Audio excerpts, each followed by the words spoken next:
Hello friends, welcome back to my YouTube channel. Friends, आज हम चर्चा करेंगे कि आपको पीएमटी 09 का जो आपके पास आया था ऑप्शन, वो अब नोटिफाई कर दिया गया है। नोटिफिकेशन दे दिया गया है और ये नोटिफिकेशन जो आया है आपका, ये है नोटिफिकेशन नंबर 37/2020, जिसमें इन्होंने पीएमटी 09 जो है वो है रूल 87 सब रूल 13 के बारे में।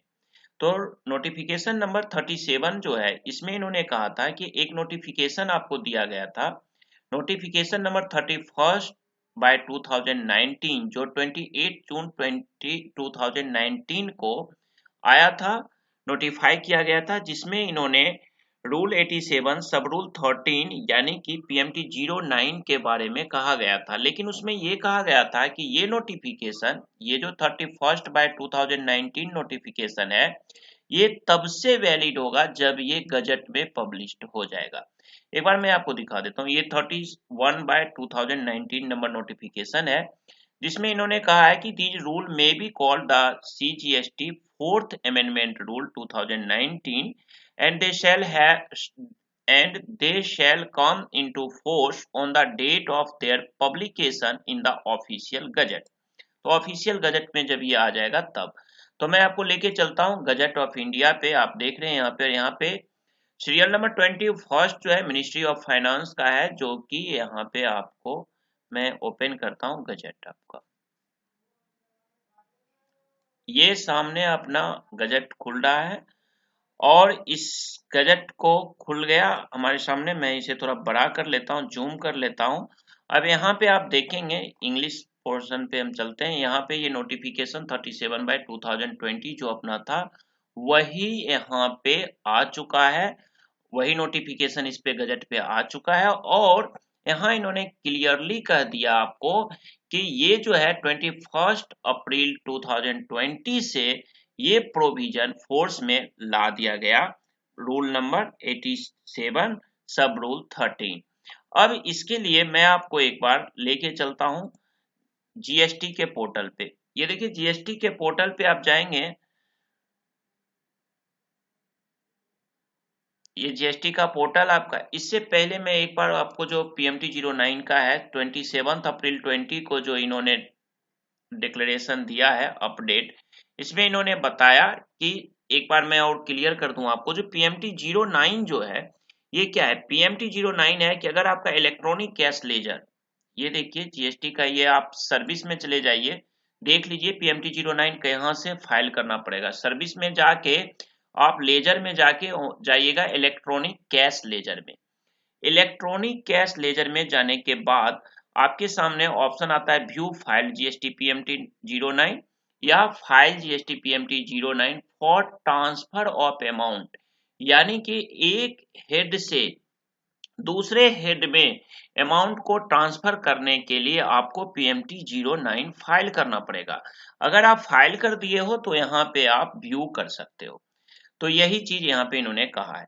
अब इसमें क्या होता है कि कई बार आप चालान के थ्रू जब कैश जमा करते हो तो वो पैसा इलेक्ट्रॉनिक कैश लेजर में जाता है, और इसमें क्या होता है कि आप आईजीएसटी, सीजीएसटी, एसजीएसटी में पैसे को ट्रांसफर करते हो, या माइनर हेड आप टैक्स, इंटरेस्ट, पेनल्टी, फी या अदर में जाकर के जब आप करते हो, तो बाय द वे कई बार क्या होता है कि बाय मिस्टेक आपने हेड जमा करना था आईजीएसटी में, बट आप कर देते हो सीजीएसटी में जाकर के, या सपोज सीजीएसटी में करना था आपने आईजीएसटी में कर दिया, एसजीएसटी में करना था आपने यूटीजीएसटी में कर दिया।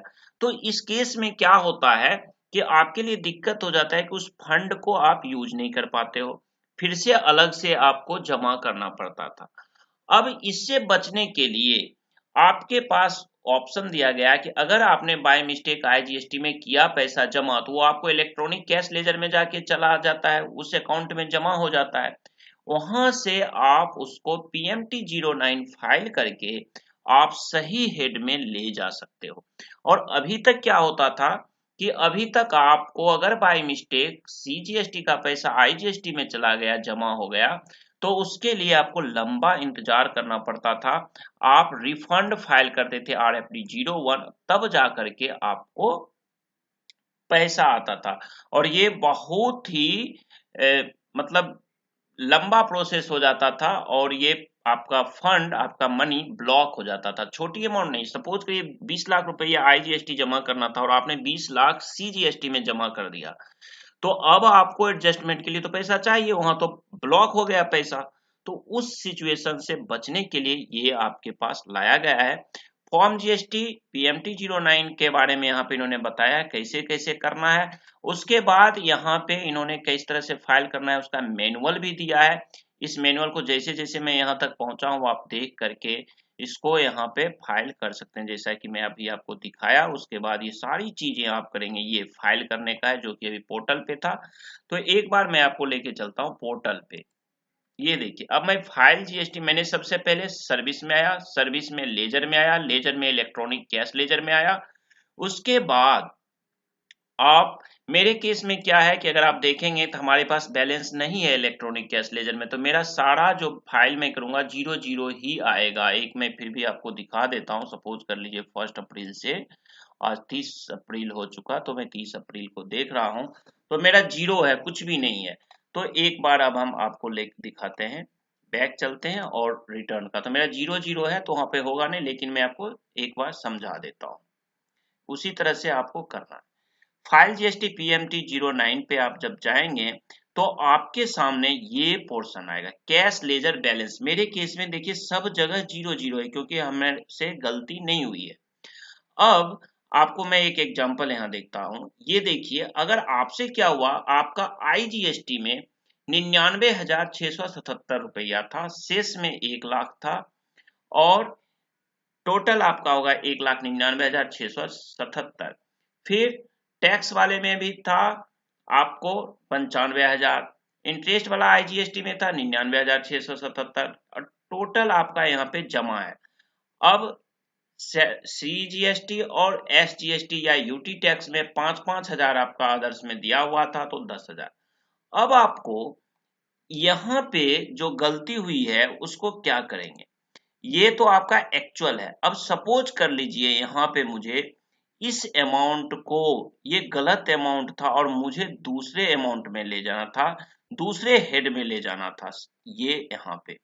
अब cash ledger balance preview of updated balance, यहाँ पे प्रीव्यू आएगा, आपको यहाँ पे ट्रांसफर करना है। मेजर हेड आपको सिलेक्ट कर लेना है, आपका आईजीएसटी में है, एसजीएसटी में है, किस में है वो ले लेना है। फिर माइनर हेड आपको टैक्स है कि इंटरेस्ट का अमाउंट है कि पेनल्टी है कि अदर है, मान लीजिए टैक्स है। अमाउंट अवेलेबल मेरा 0 आ रहा है। एक बार इसके एग्जाम्पल में हम देख लेते हैं इन्होंने क्या किया है। इन्होंने आपको यहाँ पे अमाउंट अवेलेबल 95,000 देखिए इनका टैक्स का था। ये यहाँ पे टैक्स में इनका 95,000 था, तो ये यहाँ पे अब करेंगे ट्रांसफर। अब यहाँ जा करके आप जब major head minor head select कर लोगे और यहाँ पे टोटल अवेलेबल अमाउंट आईजीएसटी में आपका यहाँ जितना था जो ऊपर यहाँ पे आपको शो करेगा, उसमें से आप कितना अमाउंट कहाँ ट्रांसफर करना चाहते हो, यहाँ मेजर हेड ले लो। ये कॉलम, ये इतना कॉलम हो गया ट्रांसफर अमाउंट टू, जिस अकाउंट में ट्रांसफर करना है वो डिटेल। अब मान लीजिए आईजीएसटी से मुझे सीजीएसटी में ले जाना था तो सीजीएसटी में ले जाएंगे। माइनर हेड में आपको क्या सिलेक्ट करना है, टैक्स में है कि इंटरेस्ट का है, पेनल्टी है, फी है, करके आप इसको सेव कर दोगे।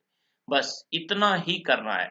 ये जब आप करोगे तो ऊपर आपको कैश लेजर अपडेट हो जाएगा। यहाँ पे ये वाला पैसा, आईजीएसटी वाला पैसा इसमें आ जाएगा। जैसे आप देखो, जब यहाँ पे 47,500 इन्होंने क्या किया, अपना टैक्स में ट्रांसफर ले लिया, तो आप यहाँ देखा था आपने 95 हजार था। जब ये यहाँ ट्रांसफर लेके सेव करेंगे तो सेव करने के बाद ये इनसे पूछेगा कि क्या आप चाह रहे हो इसे सेव करना, आप इसको यस कर दोगे तो जा करके ये यहाँ पे सेव हो जाएगा। और सेव होने के बाद फिर वार्निंग आएगा कि एकदम श्योर हो, आप श्योर कर देना। तब आप देखोगे कि ये अमाउंट यहाँ देखो 47,500 सेंट्रल में चला गया और 47,500 यूटी में चला गया। अब जहां जहां जिस हेड में आप ले जाओगे यहाँ पे उसी तरह से जब मैं यहाँ कर दूंगा तो वो सारा जहां जहां मैं ले जाऊंगा, जिसमें ले जाऊंगा टैक्स में, यहाँ मैंने CGST लिया तो CGST का टैक्स था तो इसलिए टैक्स में चलेगा। मैं यहाँ पे SGST ले लूं तो SGST का टैक्स का था तो यहाँ टैक्स का दे देंगे, यहाँ इंटरेस्ट का दे देंगे, यहाँ पेनल्टी का अगर है तो पेनल्टी का दे देंगे। ये जब आप कर लोगे ये सारा चीज, तो ये आप सेव कर दोगे। सेव करने के बाद आपके पास ये अपडेटेड रहेगा। ये अपडेट जब हो जाएगा तो आपके पास पूछा जाएगा कि आप EVC से फाइल करोगे या DSC से फाइल करोगे। आपको जिस तरह से फाइल करना है आप इसको DSC लगा के या EVC से फाइल कर लो, OTP आएगा। उसके बाद ये चाहे EVC या चाहे DSC से फाइल करने के बाद आपको फिर पूछेगा, फिर इंडिकेशन देगा कि क्या इसको हम प्रोसेस करें। आप कह दो भैया प्रोसेस करो, तब आपका ये फाइल सक्सेसफुली होगा और आपको मिल जाएगा एक ARN नंबर और ये सक्सेसफुल आपको दिखाया जाएगा। अब जब आपको ये दिखाए तो अब आप यहाँ पे जब चाहोगे देखने के लिए स्टेटस, तो यहाँ पे मैं एक बार बैक हो जाएंगे और बैक होने के बाद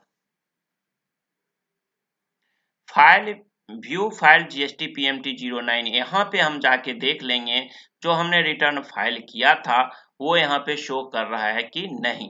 तो जो ARN नंबर आपके पास आएगा वो ARN नंबर यहाँ पे डाल के सर्च कर दीजिएगा।